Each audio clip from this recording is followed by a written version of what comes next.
I have to admit, I was more than a little worried that you wouldn't walk again, but it looks like you're going to pull through this. I think I could pull through, sir. I think your son is going to pull through just fine. Yes. She's had a tough time and she pulled through. The phrase pull through means to recover from a difficult or challenging situation, especially an illness, injury, or hardship. It suggests overcoming adversity and making it to the other side successfully. For example, the doctors were worried, but he pulled through after the surgery. This means he survived and recovered from a serious medical condition. Another example, our business struggled during the recession, but we managed to pull through. Here, it means the business overcame financial difficulties and survived. It's often used in situations where perseverance and resilience lead to a positive outcome. I am not trying to be difficult, man, I promise you. But you can't help me, right? That's what you telling me? My hands are tied, man. This is an accounting department decision. My hands are tied. I want out now. I'm sorry, sir. There's nothing we can do. Our hands are tied. All good things have to come to an end. What does that mean? Budget cuts. Budget cuts. And when did this happen? Last night? I wish I had a choice, but my hands are tied with this inflation. The phrase hands are tied means that someone is unable to act or make decisions because of restrictions, rules, or circumstances beyond their control.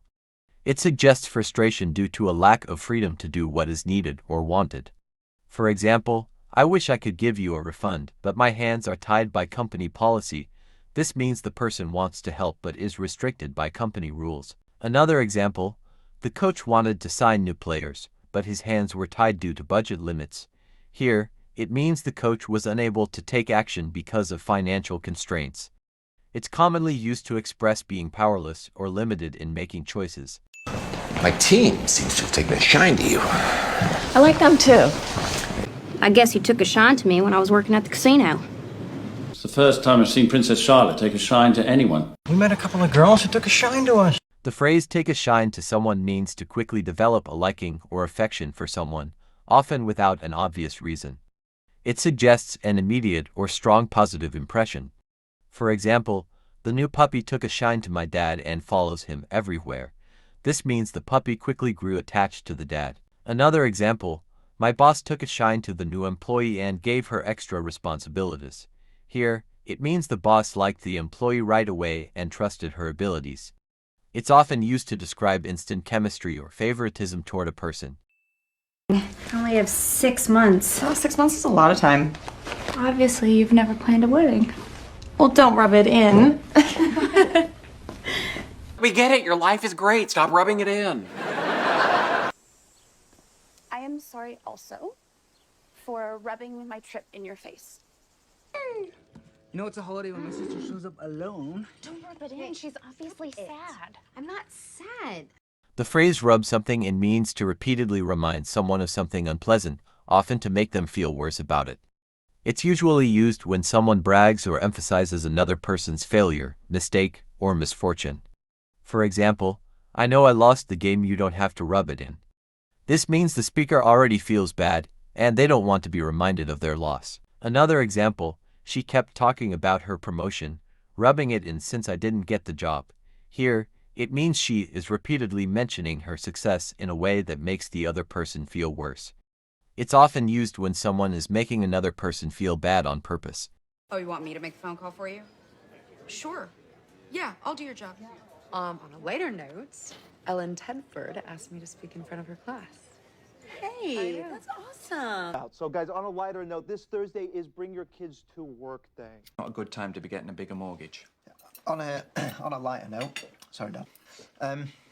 The reason we've got you all round is because we've got some kind of more happy news for you. We're she's pregnant.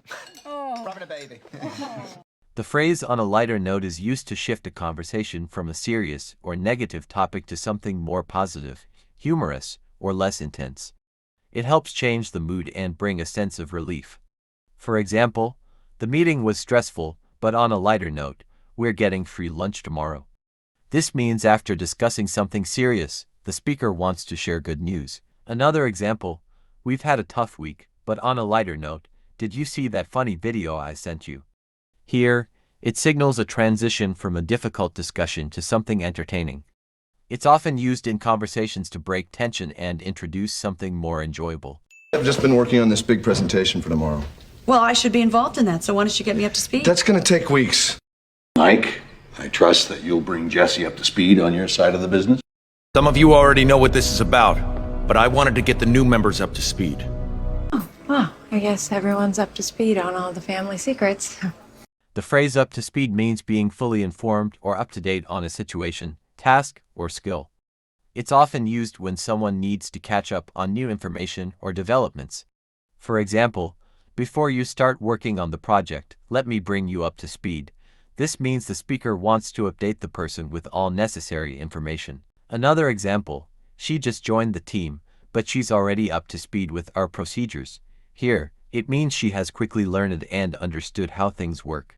It's commonly used in workplaces, training, and learning new skills. We had too much to drink, and things got out of hand. We good? Things got a little out of hand.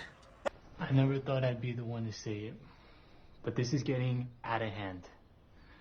I think we gotta go to the cops. Well, as you can see, people are angry and things are getting out of hand. The phrase out of hand has two common meanings. 1. Uncontrollable or chaotic, when a situation becomes difficult to manage. For example, the party got out of hand when too many people showed up.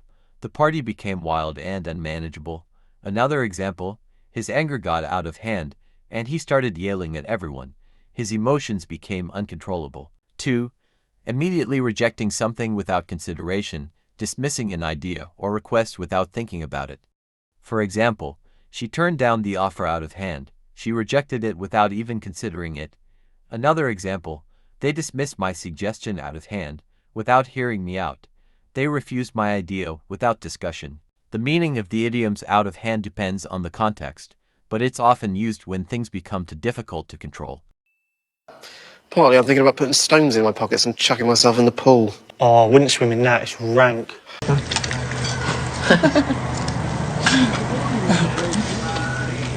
Oh, this is last rank. His breath is incredibly nasty. It's fine. It's not. It's rank. What on earth have you been doing, honest to... Come here. Oh, Mum! Oh, that is rank. Rank refers to something that smells terrible or is extremely unpleasant. For example, the gym locker room was rank after a long day of workouts.